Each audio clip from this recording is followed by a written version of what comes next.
Fala galera, tudo bem? Eu sou Leonardo, estou de volta aí para falar mais um pouco, né, sobre física, e hoje eu escolhi aqui um tema que é muito comum em provas, né, que é você ter blocos descendo um plano inclinado, tá? Nesse caso aqui eu coloquei uma situação em que o bloco não tem atrito, ou seja, não há atrito aqui, tá? E eu quero calcular a força que o bloco A faz no bloco B, tá? Creio eu que você vai pensar, né, da seguinte maneira: não tem força alguma. E é verdade, né? A força que o A faz no B é zero. O que eu quero é mostrar por que isso acontece, principalmente quando não há atrito. E já usando esse vídeo, quero deixar já uma coisa na sua cabeça. E se houver atrito, o que acontece? Tá? E aí no próximo vídeo eu falo sobre isso. Mas de maneira geral, o que eu quero é mostrar qual é o raciocínio que você vai usar para o caso em que não há atrito, né? Ou seja, dois blocos num plano inclinado colocados grudados um no outro, num plano inclinado sem atrito. Será que um faz força no outro? Será que sim? Será que não? O que será que acontece? Vamos ver. Bom, a primeira coisa a fazer é pegar um caso em que eu tenho um único bloco e entender qual é a aceleração adquirida pelo bloco.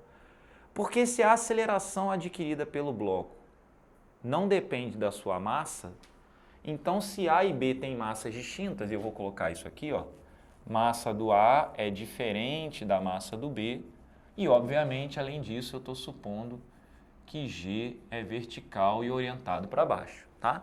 Estou supondo isso, né? Não há atrito, isso aqui é horizontal, ângulo θ, dois blocos inicialmente encostados um no outro, coloco eles no plano inclinado e solto. Eles começam a descer, qual é a força que um faz no outro? Bom, vou fazer com um bloco só, e se essa aceleração não depender da massa, significa que os dois terão a mesma aceleração, certo? Porque, e o que isso quer dizer? Se eles têm a mesma aceleração, eles têm a mesma velocidade em cada momento, então um não anda mais rápido do que o outro, então, portanto, não faz força no outro. Concorda comigo? Se eles andam juntos o tempo todo, não fazem força um no outro. Porque se fizessem força um no outro, isso variaria a aceleração, concorda? Força requer aceleração, e se houvesse aceleração diferente, necessariamente eles teriam velocidades diferentes em momentos diferentes. Mas eles têm sempre a mesma velocidade, então tem que ter sempre a mesma aceleração, logo, tudo que passa sobre eles não depende da força que um faz no outro. Tudo bem? Então vamos lá. Então eu vou pegar um bloco só, né, numa situação mais simples, para ver o que acontece. Se eu tivesse um bloco só, então vou analisar apenas um bloco, né, com o mesmo ângulo θ. Então, vou colocar aqui um ângulo θ e vou colocar um bloco genérico. Tá? Um bloco genérico. Vou deixar esse θ aqui embaixo. Pronto. Colocando o nosso referencial sobre o bloco, né, a gente vai ter o quê?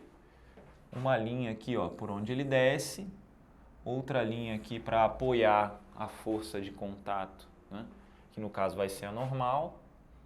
E aí vou colocar aqui o peso, né, no centro do bloco aqui, considerando ele como ponto material, não há problema nisso. Então vou colocar aqui o peso bem vertical aqui, né? Botei ele bem vertical, tá? Essa é uma dúvida comum também, muita gente tem, então eu vou aproveitar para esclarecer isso também, né? Repare, esse ângulo aqui, ó, do peso com a horizontal é 90. Isso significa que se aqui é 90, né? E aqui eu tenho uma vertical, aqui também é 90, tá vendo? Então se aqui é θ, certo? E aqui é 90, aqui é um alfa, digamos. Só que como aqui é 90, aqui é θ. Tá vendo? Ó? Então vou repetir. θ, 90, porque essa referência forma 90 com o plano. Alfa. Alfa, 90, θ. Os mesmos ângulos. Certo? Então o ângulo entre o peso e a vertical que passa pela força de contato, necessariamente tem que ser o mesmo formado. Então aqui, ó, teremos a força de contato, que nesse caso é a própria normal, porque não há força de atrito, certo? Para cá temos o peso normal. Muito bem. Vamos então projetar as forças sobre os eixos. Então aqui, ó, o peso vai ser projetado para cá, né? Então eu vou ter uma componente do peso para cá. Essa componente eu vou chamar de PY, que é o peso que atua na direção Y, que é a direção vertical, que mantém o bloco sobre o plano inclinado, né? Então vou chamar isso aqui de direção Y. E vou chamar essa direção aqui de X, e aí vou projetar o peso na direção X também, para a gente poder ver o que está acontecendo também na direção X. Então vou projetar aqui, ó, o peso na direção X, certo?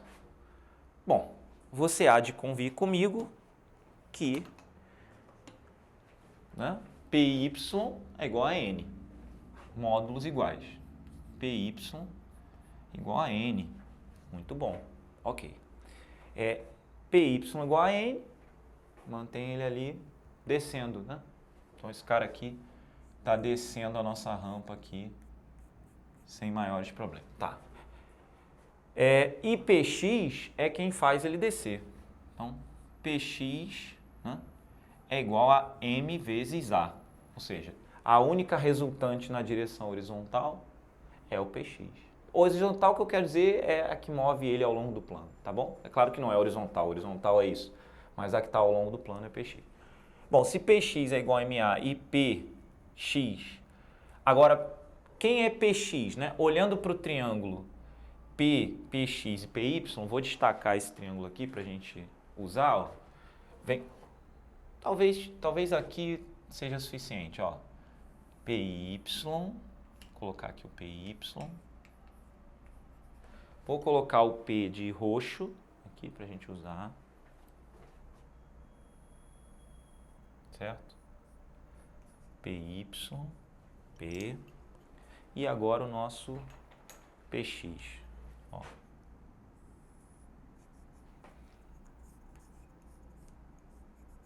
Né? Então temos aqui o ângulo de 90 e sabemos que esse ângulo é θ. Certo? Quem é seno de θ? Px sobre P. Então, seno de θ, para você que tem dificuldade de guardar quem é o seno, quem é o cosseno, ó, seno, cateto oposto, sobre hipotenusa. Ó, já ia falar cateto adjacente. Cateto oposto sobre hipotenusa, ou seja, Px sobre P. Logo, quem é Px? Px é P vezes seno de θ. Vamos usar isso aqui. P seno θ igual a MA. Mas se P seno θ é igual a MA, MG seno θ é igual a MA. Ué, mas se MG seno θ é igual a MA, M sai fora. Então, quem é A? Guarda essa informação que ela vai ser útil para você. Quem é A? A só pode depender de G e de seno de θ. Então, esse A que aparece aqui, ele é G vezes seno de θ. Mas se A é igual a G seno de θ, né, o que acontece com a força entre eles? Não existe. Vale zero. Por quê? Porque a aceleração que faz com que eles desçam depende apenas de G, que é o mesmo para os dois, e do seno de θ, que é o mesmo para os dois. Então, eles descem com a mesma aceleração. Então, a aceleração do bloco A, isso aqui faz a gente concluir que a aceleração do bloco A é igual à aceleração do bloco B. Como V igual a V0 mais AT, como a gente sabe, né? Deixa eu fazer aqui no canto. V é igual a V0 mais AT. Se a aceleração é a mesma e ambos partem do zero, a velocidade é a mesma a cada momento. Ou seja, se eles andam juntos com a mesma velocidade, não podem fazer força um no outro. Concorda? E com isso eu concluo que a força de interação entre eles, FAB, tem que ser igual a zero, tá? Bom, mas como eu disse no começo desse vídeo, e será que se não, né, nesse caso não tem atrito? E se essa condição não for real? Será que se houver atrito com massas diferentes, a força entre eles continua sendo zero? Essa é a pergunta que eu vou deixar para você e se você quiser, fala para mim que eu faço um vídeo e é só colocar aqui nos comentários, quero um vídeo com força de atrito. A gente faz e aí conclui isso para você. Então toda vez que você vira um problema como esse, blocos descendo, né? Aqui eu botei só 2, mas repare, a gente poderia ter uma situação com 3 blocos, 4 blocos, 5 blocos, 10 blocos, né? O mesmo desenho poderia ter sido feito com 3 blocos. Ó. Vou colocar mais um bloco aqui. Qual é a força que C e B fazem em A? Nenhuma. Nenhuma força. Porque suas acelerações só dependem de G e de seno de θ. Fechou? É isso. Eu fico por aqui. Até o próximo vídeo. Espero que você tenha gostado. Fique com a gente. Grande abraço. Tchau.